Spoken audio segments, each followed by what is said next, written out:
شنو موقف وزاره التعليم العالي من اللي كتروج؟ شكرا على اي ربما اطلعتوا على البلاغ اللي صدرته وزاره التربيه الوطنيه اليوم، واللي تتقول على انه راه هي فتح تحقيق في هذا الشيء وغتاخذ جميع الاجراءات اللازمه في حاله ما اذا ثبت، لانه مازال باش ما نشوشوش اكثر على الكلام اللي كيدوزوا امتحانات. في حاله ما اذا ثبت على انه كاين تسريب غادي تاخذ الاجراءات الضروريه، وبطبيعه الحال كتطلب من المترشحين انهم يكملوا الامتحانات ديالهم. وهذا الشيء اللي قلت دابا لهاد الاباء والامهات والتلاميذ اللي استقبلت في الاكاديميه، انه اليوم خص التلاميذ يدوزوا الامتحانات.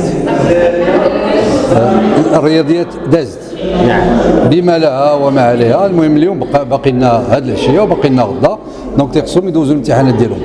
علاش؟ لانه اللي ما دوزش شي اختبار من الاختبارات المقبله يقصى، ستسقط في الدوره العاديه. تيخصو عاود راك عارف يجيب اما شهاده طبيه ولا باش يمكن يكون عنده الحق في الدوره الاستدراكيه، دونك يقصى بعدا في الدوره العاديه. دونك حنا بغينا بعدا نضمنوا لهم يدوزوا يعني جميع الاختبارات. تتبقى هذه العمليه ديال المساله المشكل وهذا التشويش اللي واقع اليوم في الرياضيات. الوزاره غادي تاخذ الاجراء المناسب، وبطبيعه الحال اللي كنأكد هو ان الوزاره لن تضيع حقوق المترشحين.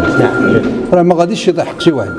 اذا ثبت على انه فعلا كاين تسريب، راه اللي هو تجاربي العمل في هذا الشان هذا، راه عشنا بحال التجارب في المغرب ماشي المره الاولى هذه، انه يعاد الاختبار في اليوم الموالي لهذيك الدوره العاديه. دونك يعاد الاختبار.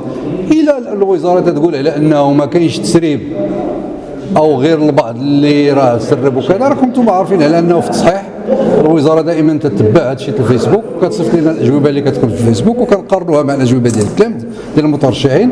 وبالتالي ملي نضبطوا اللي نقول من الفيسبوك راه هو غادي تعتبر في حاله غش، وبالتالي راه هو خرج من المنافسه مع الناس اللي اشتغلوا بطريقه شريفه في اطار القانون ودوله الحق ودوله المؤسسات والحق وكذا الى اخره. دونك حنا بغينا نطمئنوا الاباء، لان اليوم الاباء خصهم ياخذوا ولادهم ويحاولوا اللي تنقولوا حنا لا يبردوهم بعدا، ويرفعوا المعنويات ديالهم باش يمشيو ويدوزوا الامتحان ديالهم. انا في الحقيقه تاسف ملي كنلقى الاب او الام بالشعارات وغادي في الزنقه وكتحيح، معناها شنو كدير؟ غير كتزيد كتشنج المترشحه والمترشح وكتاثر عليه. انا استقبلت الاباء هذا المره تفهموا، كننتظروا دابا، وهذا الشيء راه غالبا كاين البلاغ ديال الوزاره اليوم، غالبا غادي يصدر بلاغ اخر اللي غادي يعطي يعني اش من قرار غتاخذ الوزاره في هذا الشيء. راه جات واحد الاشاعات فين كيقولوا حتى الفلسفه حتى هي تسربات، واش هادشي بصح؟ لا هذا انا اكيد انه ما تسربتش، لانه كيف قلت لك اتصل بي شي حد وقال لي راه كاين الموضوع في الانترنت، وهبط لانه كي تعرف انا مسؤول على الامتحانات البكالوريا كجميع المديرين ديال الاكاديميات. حنا اللي كنطبعوا المواضيع ديال البكالوريا، دونك حنا طبعنا، ولكن النسخه الاصليه اللي جبنا من الوزاره اللي حنا طبعنا انا سد عليها في كفر فور، ما تيشوفها حتى واحد الا انا. يعني هذه ما تخرج، ما يمكن يسربها حتى شي واحد. حنا بالتالي بعدا حنا في الجهه كل امتحان تنديروا فيه واحد العلامه، واحد الكود.